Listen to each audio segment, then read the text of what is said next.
update on that illegal immigrant who raped the young girl from Maryland. It's from InfoWars, but it has a lot to do with Tucker Carlson. So, Tucker slams Rockville rape defense lawyer. Before God, you better be sure you're right. Lawyer defending alleged illegal alien rapist questions character of young victim, just like Hillary did.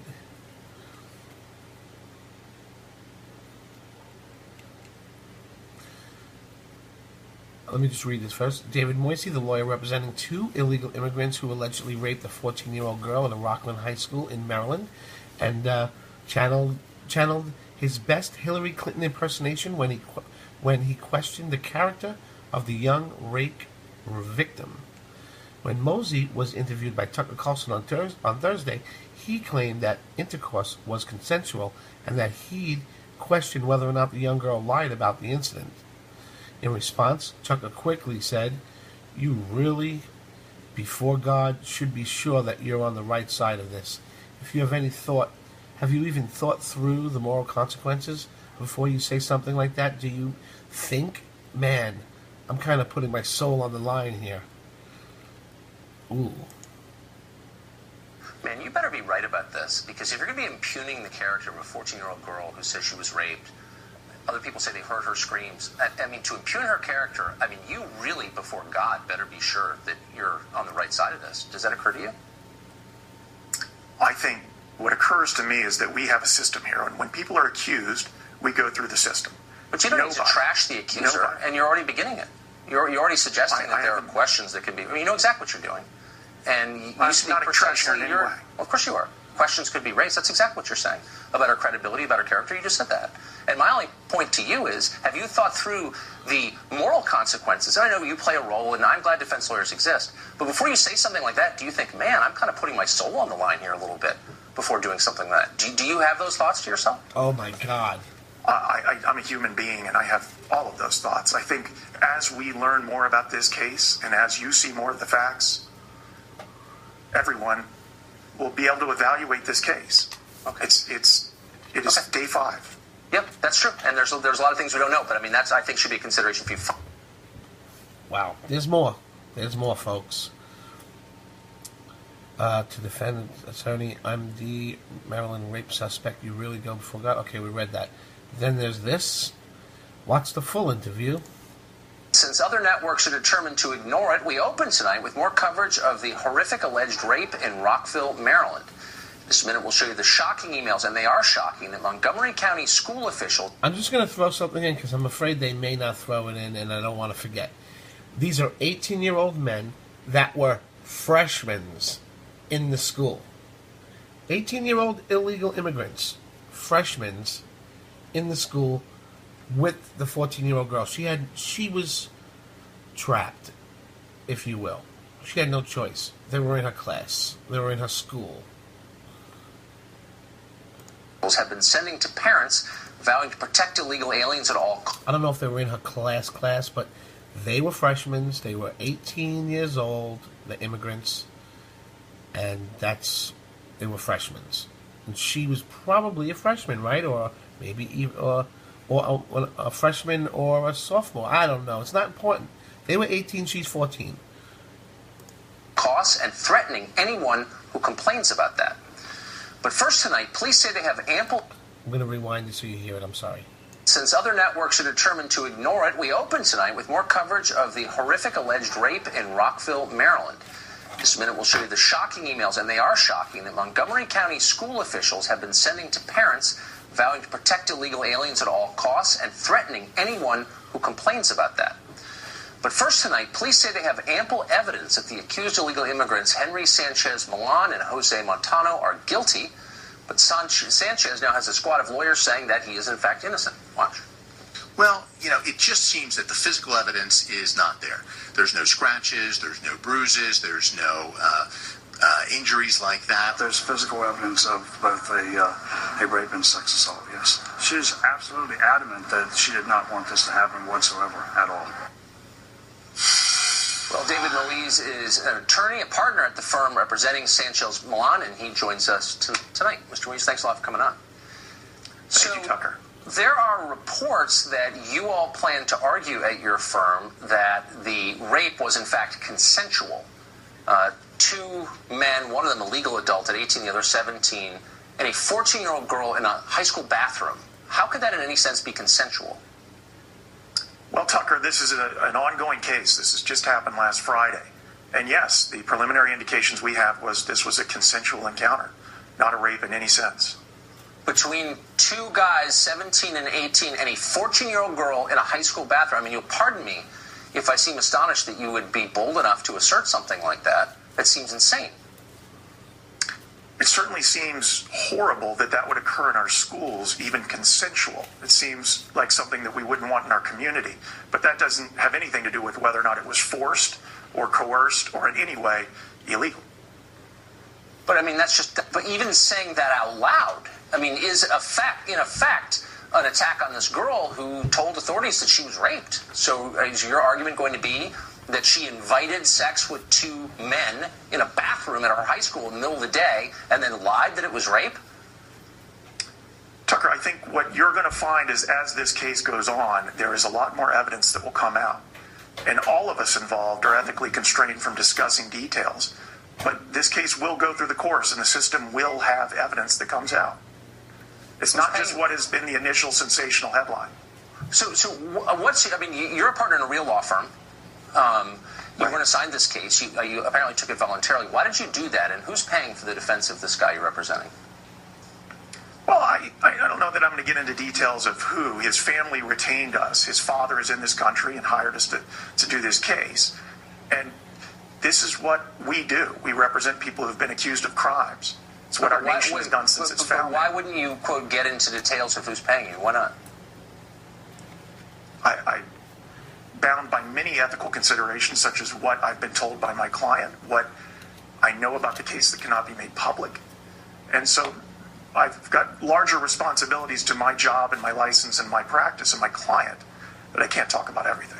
So this kid was facing deportation.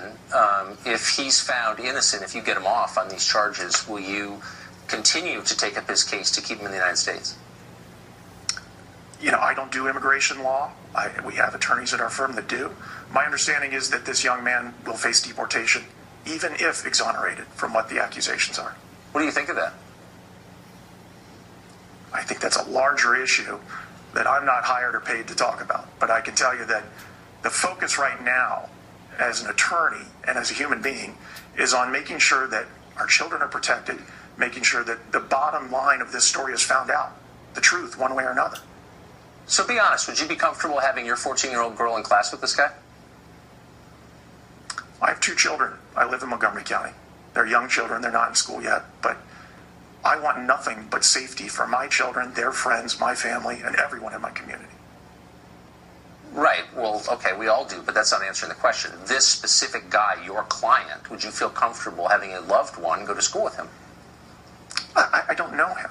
I literally don't know him. And I can't begin to answer that question about a single specific individual. Certainly these allegations have caused everyone a lot of concern, and they should. This is absolutely a horrific allegation. But I mean, I think that's something you would think through, since you're going to be arguing in public on behalf of this guy, and so doesn't his character, his capacity or not to do something like this, does that enter into it? Do you think, is this guy guilty or not? Is that a consideration for you?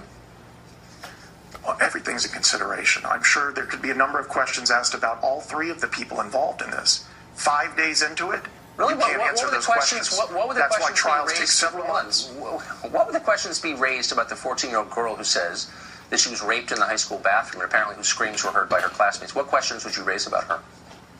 I don't know. I wonder what questions were raised about the accuser in the Duke lacrosse case, or what was raised on the Rolling Stones Virginia case. This isn't the Duke lacrosse. I'm asking a straightforward question. You're the one who brought it up. You said questions could be raised about her ominously, and I'm asking what questions? Well, you just talked about the character and the different aspects of Mr. Sanchez. I think everyone involved, the person accused and the person making accusation, puts their character into play. Man, you better be right about this, because if you're going to be impugning the character of a 14-year-old girl who says she was raped, other people say they heard her screams. I mean, to impugn her character, I mean, you really, before God, better be sure that you're right side of this. Does that occur to you? I think What occurs to me is that we have a system here, and when people are accused, we go through the system. But you don't need to trash the accuser, and you're already beginning it. You're already suggesting that there are questions that could be. I mean, you know exactly what you're doing, and you used to be not a trasher in any way. Well, of course you are. Questions could be raised. That's exactly what you're saying about her credibility, about her character. You just said that. And my only point to you is, have you thought through the moral consequences? I know you play a role, and I'm glad defense lawyers exist. But before you say something like that, do you think, man, I'm kind of putting my soul on the line here a little bit before doing something like that? Do you have those thoughts to yourself? I'm a human being, and I have all of those thoughts. I think as we learn more about this case, and as you see more of the facts, everyone will be able to evaluate this case. Okay. It is day 5. Yep, that's true. And there's a lot of things we don't know, but I mean, that's, I think, should be a consideration for you. Finally, can you see why, and you have said, look, his immigration status is irrelevant, but can you see why people don't think it is irrelevant? Because he was in and out of U.S. custody a bunch of times, federal custody, and then state custody in Maryland, and he was let go, and now he's accused of a violent rape against a child. So if he had been deported, as he should have been legally, you'll concede, we wouldn't be here today. So why is his immigration status irrelevant? It sounds like it's very relevant to me. His immigration status is irrelevant to whether or not he did it. And my job is to defend him and to try and get to the bottom of the facts of whether or not he did. So it isn't relevant to the issue of whether or not this occurred. And that is exactly my point in that answer. Well, I mean, but he wouldn't have been in the school. He wouldn't have been accused. He wouldn't have retained you. The girl wouldn't have questions raised about her character if he hadn't been here, right? Right. This also isn't the first sexual assault case where I've ever been hired for. And many of them are citizens, natural-born citizens. Right. So it's not an issue of whether or not people committing these crimes are immigrants. It's whether or not these crimes are being committed. Well, people who already have broken a crime and shouldn't be here in the first place wouldn't have committed the crime if they weren't here. But maybe that's too obvious. Mr. Williams, thanks a lot for joining us tonight. Absolutely. Thank you, Tucker. Okay. The case can't help but be compared to Hillary Clinton's infamous defense of the rapist Thomas Alfred Taylor, who molested a 12-year-old girl named Kathy Shelton in 1975. Hillary was caught saying, "I had him take a polygraph, which he passed, which forever destroyed my faith in polygraphs," and went on to laugh about the fact that she knew her client was guilty. InfoWars writer Paul Joseph Watson breaks down Hillary's immoral defense of the child molester in the video below. Yeah.